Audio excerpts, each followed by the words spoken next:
Sa kabila ng pagtaas ng tensyon ng maritime sa China, pinapanatili ng Pilipinas ang pintuan para sa posibleng magkasanib na pagsaliksik ng langis at gas kasama ang Beijing sa South China Sea.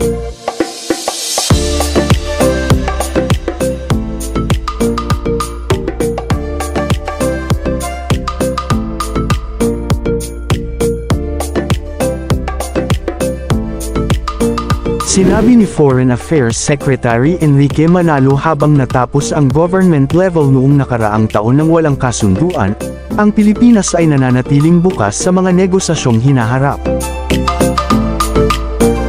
Habang ang Pilipinas ay hindi isinara ang pintuan sa mga posibleng pag-uusap sa hinaharap, naniniwala si Manalo na ang mga negosasyon ay dapat gawin sa parehong partido na nakakatugon sa mga legal na kondisyon.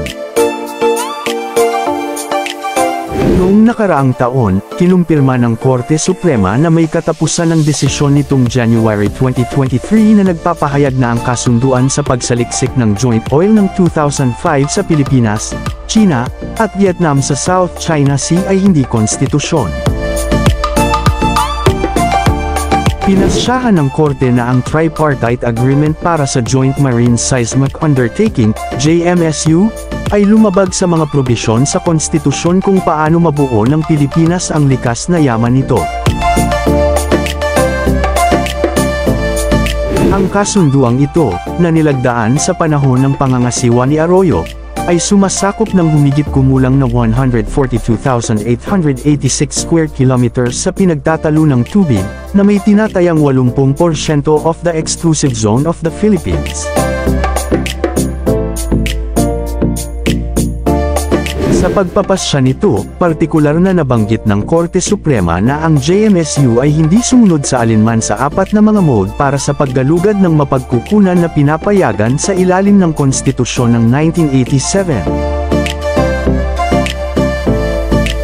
Kasama sa mga mode na ito ang direktang paggalugad ng Estado, magkasanib na pakikipagsapalaran sa mga mamamayan ng Pilipino o mga kwalipikadong korporasyon, maliit na paggamit ng mga mamamayan ng Pilipino, o mga kasunduan sa mga dayuhang korporasyon na kinasasangkutan ng tulong sa teknikal o pinansyal.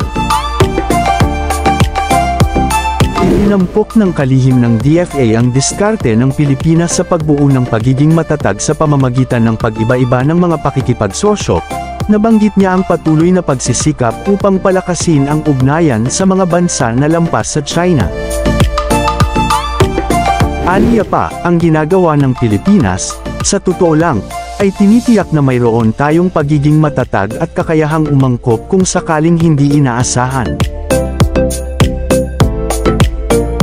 Itinuro ni Manalo ang pagpapalalim ng mga ugnayan sa mga kasosyo sa rehiyon tulad ng Australia, New Zealand, Vietnam, at Japan, pati na rin ang mga negosasyon para sa isang libreng pag-aayos ng kalakalan sa European Union. Ang pagtatalo ng teritoryo sa pagitan ng Pilipinas at China ay tumindi sa mga nakaraang buwan, na lumalawak na lampas sa mga banggaan ng maritime upang isama ang mga akusasyon ng mga paglabag sa airspace. Noong February 18, isang helikopter ng militar ng China ang lumipad ng mapanganib na malapit sa isang eroplano ng patrol ng Pilipinas at umakyat hanggang sa 3 metro sa itaas ng sasakyang panghimpapawid ng Cessna. Ang insidente ay nagtulak sa mga pahayag ng pagkondena mula sa Maritime Council ng Pilipinas at ang DFA. Tinawag ito ng PCG na isa sa mga pinaka-agresibong kilos ng Beijing hanggang sa pagtatangka nitong igiit ang mga pag-angkin nito sa isang pinagtatalunang lugar sa South China Sea.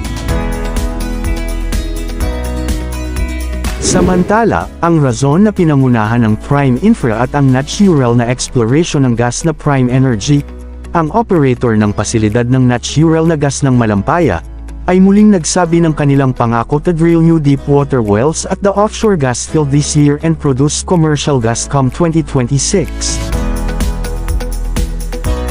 Sa isang paglabas ng balita, sinabi ng Pangulo ng Prime Infra at CEO na si Guillermo Nucci na ang mga paghahanda para sa pagdrilling ng Phase 4 ay tuloy-tuloy habang ang kumpanya at ang unit nito ay naghahanda to drill 2 new wells in the Malampaya gas field simula ngayong taon at ipuproduce ang bagong gas sa 2026. Ang dalawang bagong wells ay pinangalanan Camdo at Malampaya East. Ang Prime Group ay nagmamarka ng higit sa $600 milyon para sa pagdrilling ng Phase 4. Sabi ni Nucci, nanatili kaming nakatuon sa pagsuporta sa mga inisyatibo ng kagawaran ng energy upang mapahusay ang pag-unlad ng mga mapagkukunang gasolina ng bansa na ang ideya na ang gas ay isang natural fuel habang ang Pilipinas ay lumilipat patungo sa renewable energy. Sinabi ng Prime Energy Managing Director at General Manager Don Nabel Quezon Cruz na ang pag-explore at pag-unlad ng mga new wells ay nangangailangan ng pambihirang mga feats ng engineering. Ang presyon ng gas sa umiiral na reservoir ay bababa at ang tanging paraan upang madagdagan muli ang produksyon ay ang pag-drill ng mga new wells sa parehong reservoir, higit pa sa handa na gawin ito. Ang plano ay mag-drill ngayong 2025 para sa bagong gas na darating sa 2026. Hindi lamang kami nagdaragdag ng paggawa ng gas ngunit ang pagpapalawak ng buhay ng platform pati na rin sa pamamagitan ng mga aktibidad sa pagpapanatili, sabi ni Cruz. Ang Service Contract 38 o larangan ng gas ng Malampaya, na orihinal na nakatakdang mag-expire noong February 2024, ay na-update hanggang February 22, 2039 na pinapayagan ang patuloy na produksyon mula sa larangan ng gas sa loob ng isa pang 15 taon.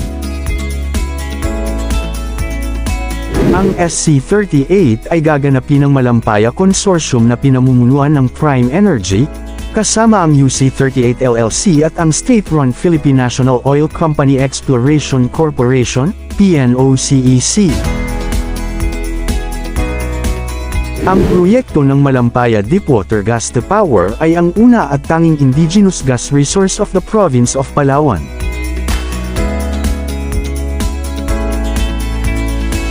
Nagbibigay ito ng halos 20% ng mga pangangailangan sa kuryente ng Luzon at makabuluhang nag-ambag sa kalayaan ng energy ng bansa mula noong 2001.